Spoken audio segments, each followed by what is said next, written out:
একজন মহিলা যখন প্রেগনেন্ট হয় তো তার গায়নাকুলিস্ট তো জানে সে প্রেগনেন্ট, কিন্তু সে যখন অন্য কোনো ডিসিপ্লিনের ডাক্তারবাবুর কাছে যাবে, ধরুন তার চেস্ট কনজেশন হলো, একটা চেস্টে ইনফেকশন হলো, বা তার পা ভাঙলো, এক্স-রে করাতে হবে, বা কিছু একটা কারণে তার ব্যথা হচ্ছে, ব্যথার ওষুধ খাওয়ার জন্য অন্য ডিসিপ্লিনের ডাক্তারের কাছে গেল, বা কোনো এন্ডোক্রিনোলজিস্টের কাছে গেল প্রি এক্সিস্টিং ডিজিজের জন্য, যাই হোক, বিভিন্ন যে কোনো অন্য ডিসিপ্লিনে তারা যেতেই পারে, হয় নতুন কোনো সিমটম অ্যাপিয়ার করার জন্য বা তার প্রি এক্সিস্টিং ডিজিজের জন্য। যা অনেক সময় তারা কিন্তু এই ফ্যাক্টটা রিভিল করে না যে তারা প্রেগনেন্ট।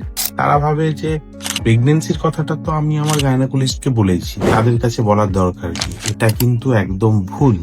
কারণ মনে রাখবেন, নর্মাল আমরা যে ওষুধপত্র খাই, অনেক ওষুধ কিন্তু প্রেগনেন্সিতে চলে না, বা অনেক প্রসিডিওর বা অনেক কিছু হচ্ছে প্রেগনেন্সিতে করা যায় না, ঠিক আছে।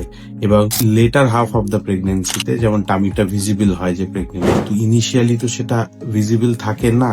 তাই অন্য ডিসিপ্লিনের ডাক্তারদের পক্ষে বোঝাটা কিন্তু খুব ডিফিকাল্ট যে আপনি প্রেগনেন্ট, এবং তারা যদি জানতে পারে আপনি প্রেগনেন্ট, তারা সেই রকম ভাবে জুডিশিয়াসলি মেডিসিন দেবে বা কোনো প্রসিডিওর করবে বা কোনো সেরকম ইনভেস্টিগেশন করতে বলবে।